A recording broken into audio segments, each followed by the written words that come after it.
Welcome to the Zen Studies podcast. I'm Domio Burke.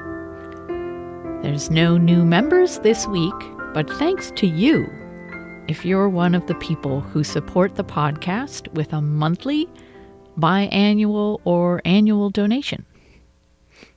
Visit zenstudiespodcast.com to become a member if you're not already. And be sure to visit the website if you haven't before. You can browse topics and past episodes there. You can access resources like a complete bibliography and my handy chart of absolute and relative. So this episode is a Teisho, an encouragement talk that's meant to be listened to while you are sitting quietly. Zen teachers give Teisho during sesshin, or a long, silent meditation retreat. And this essentially amounts to a more formal kind of Dharma talk, almost like a meditation. It's not meant to be educational. I'm curious as to how it will come off if you listen to it while walking or driving or doing something else. Maybe it'll be cool. But I do recommend sitting still if you're able. Teisho are generally only given during session and are not recorded, but I recreated one from the session I led last week for you.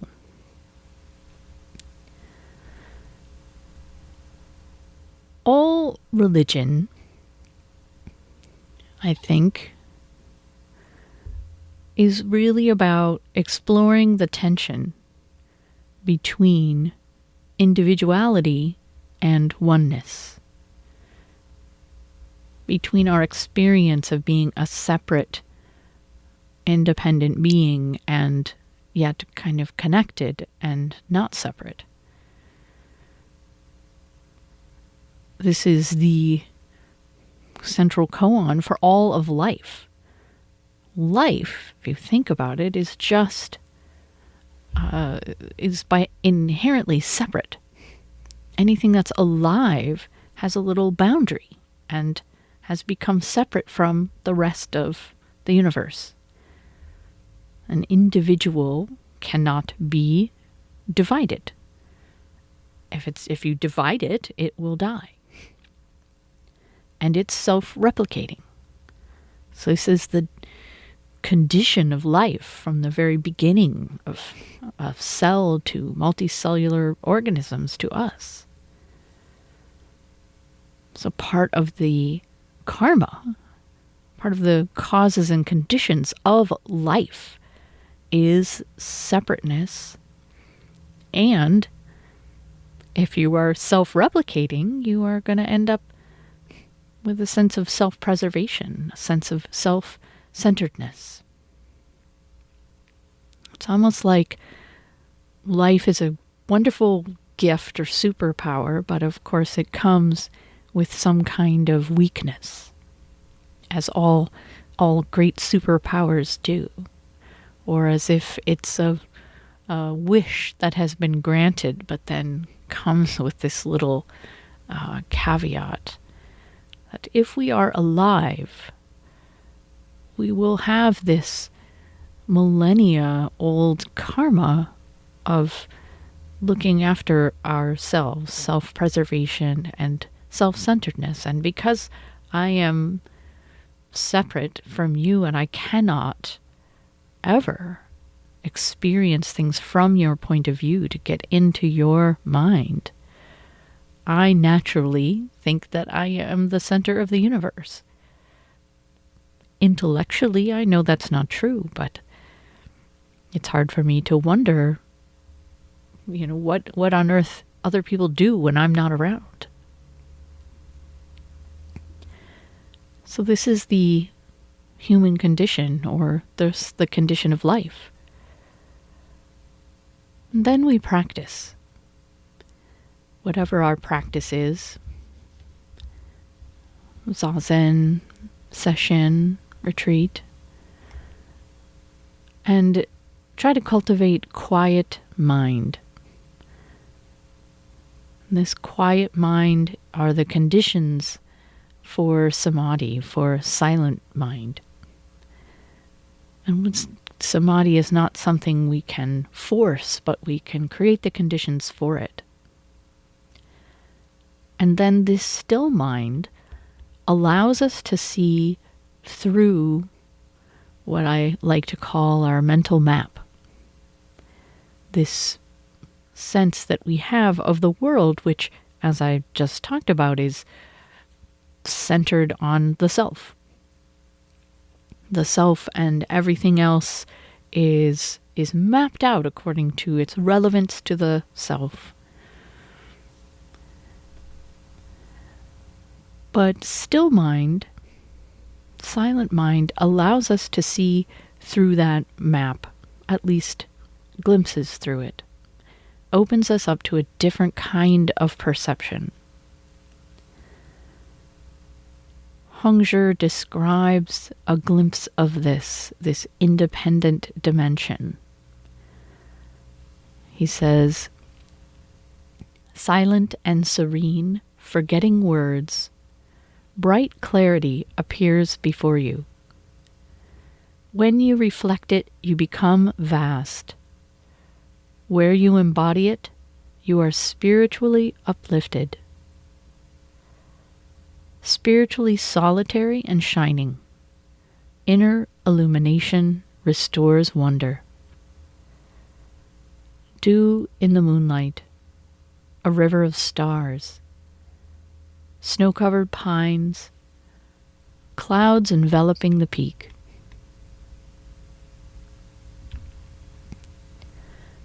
So Hongzhi talks about the dew in the moonlight and the river of stars. But this can be anything, anything that we are experiencing when that mental map falls away or thins just for a moment. It could be a tree you encounter where you regularly walk. Geese flying overhead. A cookie someone has baked for you. Children playing.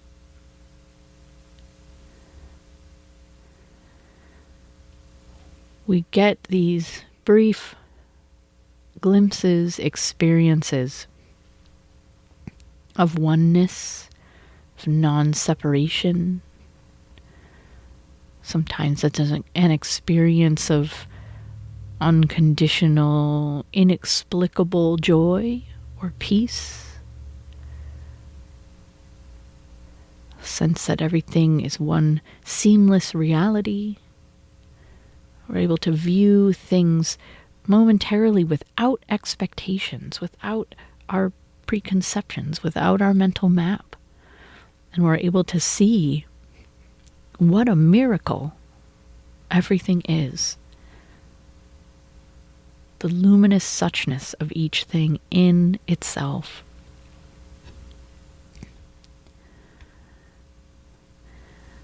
Over time, we work on our practice,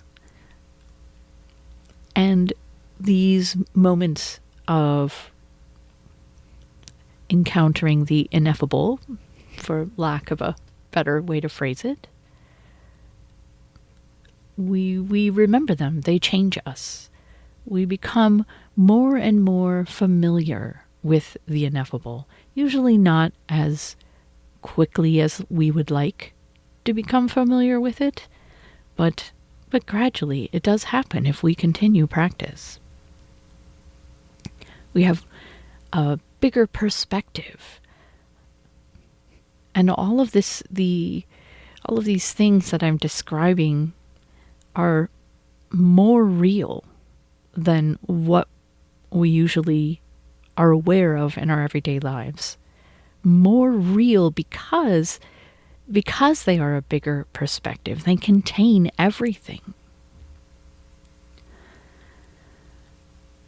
So we long for this bigger perspective, or for this sense of connectedness, this sense of the presence of the ineffable.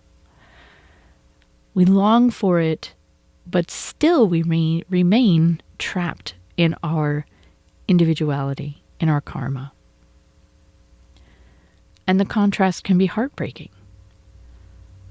So that's why I say I feel like all the major religions address this tension, where we can kind of sense the divine and yet we remain human. We remain individuals. Moments, experiences, insights fade. And to some extent we might think, what relevance do they have? What good is this practice? And of course we know this practice is good, it has benefits, but it can take a while to see how this greater reality is relevant to our daily life. Can get to a point where we feel like we know better. We know better, but we keep on enacting our self-centered karma. So through karma work and precepts, mindfulness and study, we can experience significant change, significant improvement in our sense of ourselves and the peace we feel in our life and the level of acceptance we feel. But this individual person can't be remade in the ineffable's image. It has arisen because of cause and effect and will always be subject to it. Are we doomed then to this flip-flopping?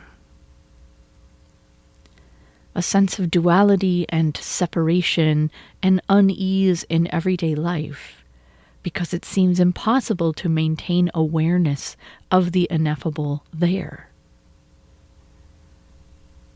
No. Practice doesn't stop there. We're also asked to transcend that duality.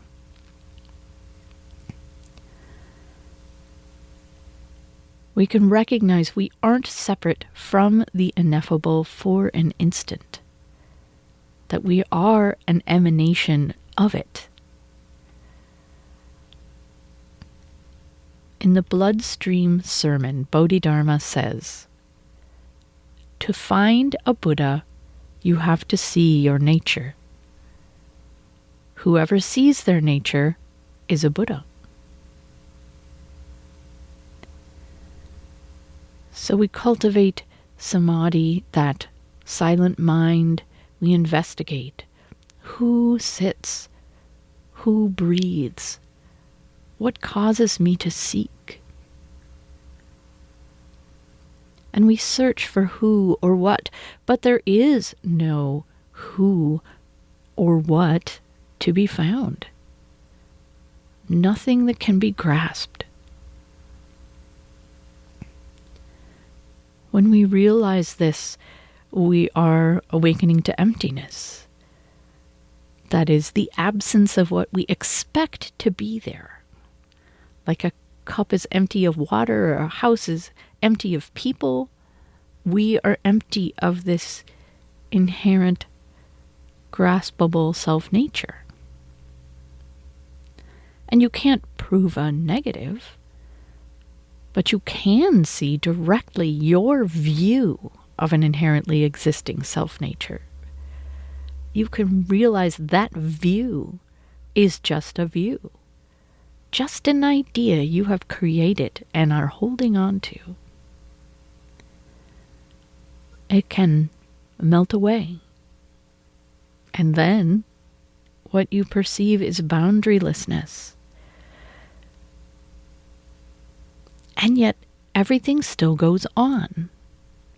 You are still alive.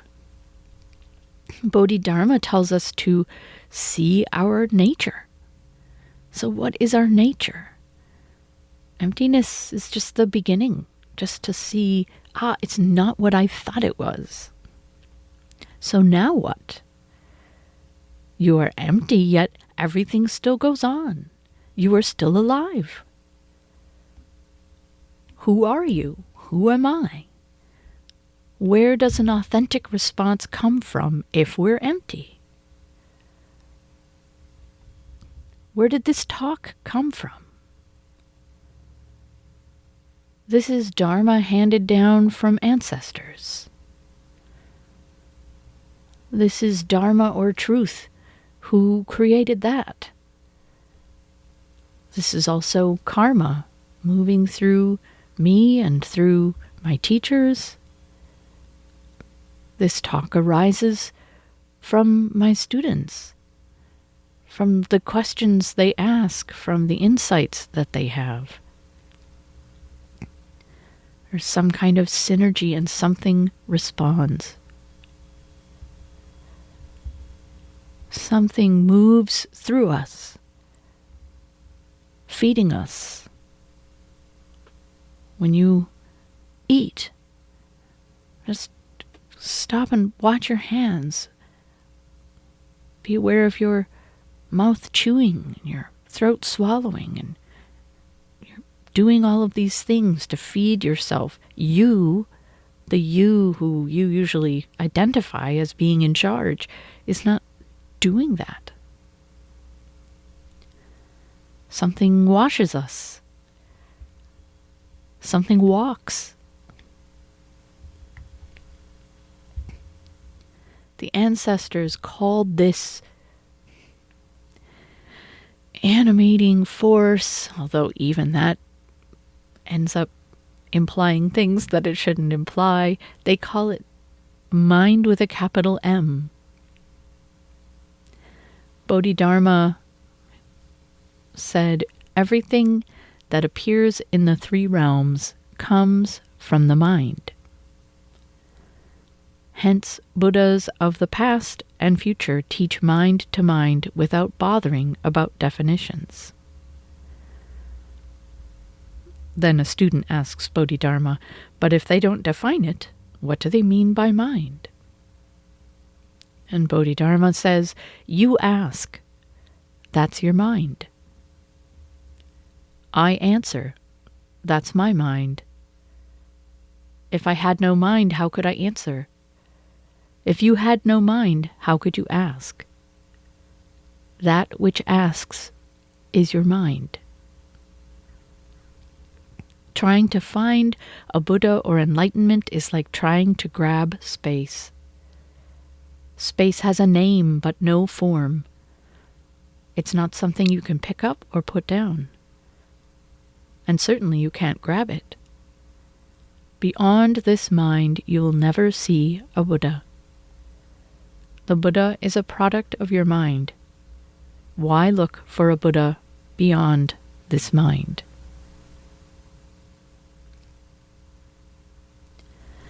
Bodhidharma is not talking about what you think.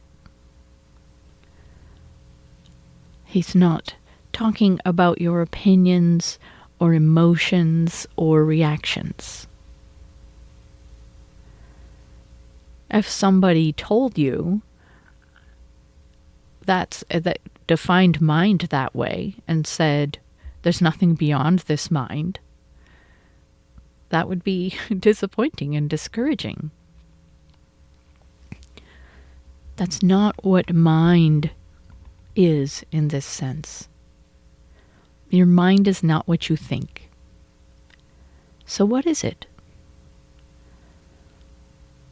Awareness, aliveness. It's what listens to this talk. It's what knows you are hungry, what keeps your heart beating and your liver filtering your blood. It's what recognizes when something is real. It's what knows whether your hand is cool or warm.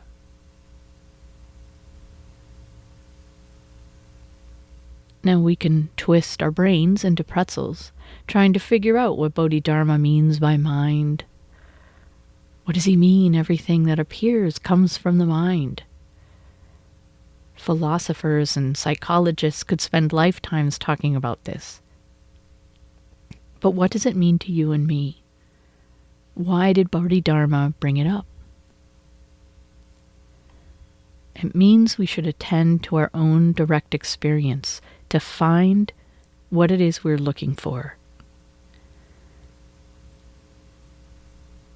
If we want to awaken to reality with a capital R, to oneness, to suchness, to Buddha nature, we should carefully investigate our own awareness. The spacious, non-discriminating awareness out of which everything arises.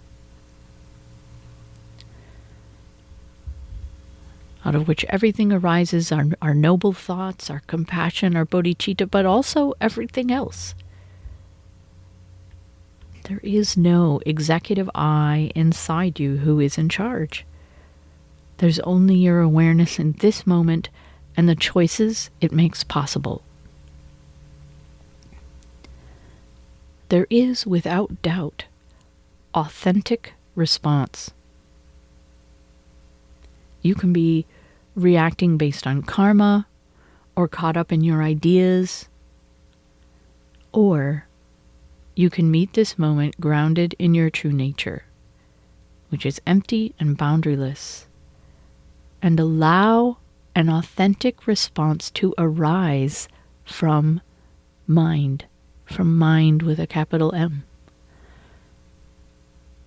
It isn't easy, but neither is it complicated. Even if we realize, though, that Buddha, awakened being, manifests nowhere other than our ever-present awareness, still we can feel conflicted. Sometimes we're aware of awareness, sometimes not. True peace can still elude us as we treasure insights and times of clarity, but get caught up again in the stream of karma. It's incredibly liberating to realize that the ineffable does not depend in any way on our conscious awareness of it. Nor do we become alienated from it when we are unaware of it. Our experience is different when we're aware or not aware, certainly. But even when we're oblivious, everything arises from mind. When we forget, we're like a fish caught up in fish business, losing awareness that it is surrounded by, dependent on, living within, permeated by water. Our karmic personhood is inseparable from Buddha, inseparable from practice. True transformative awakening is intensely personal. Realization of some kind of perfection or completeness out there is nice, but limited. True realization involves waking up to how this person is also it. Later in the Bloodstream Sermon, Bodhidharma says, "Whoever sees his nature is a Buddha. Whoever doesn't is a mortal. But if you can find your Buddha nature apart from your mortal nature, where is it? Our mortal nature is our Buddha nature. Beyond this nature, there's no Buddha."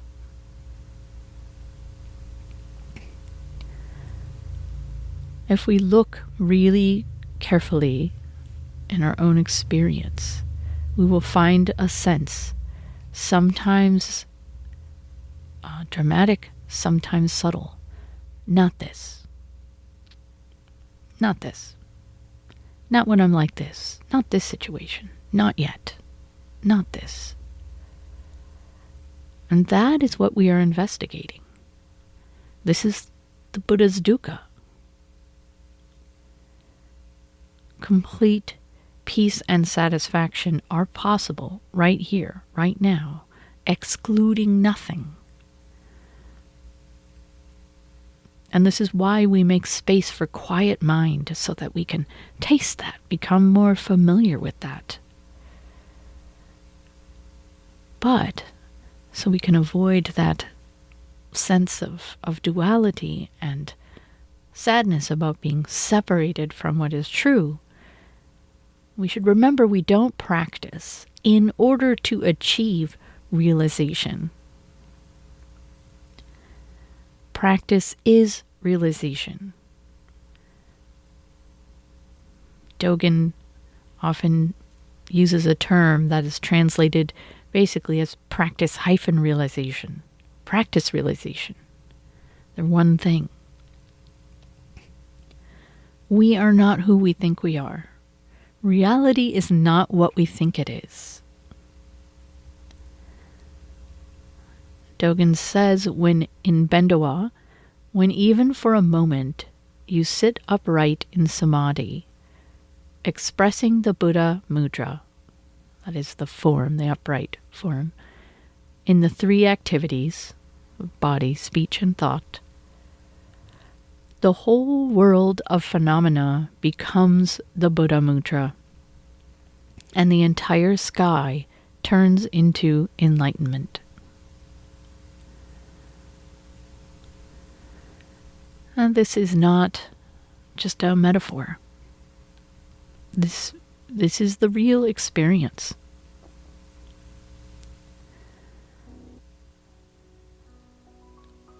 So I hope you are able to taste this aspect of Zen, which offers its own approach to this koan of the individual versus the one, inviting us to see how both can be true at the same time as there is no separation.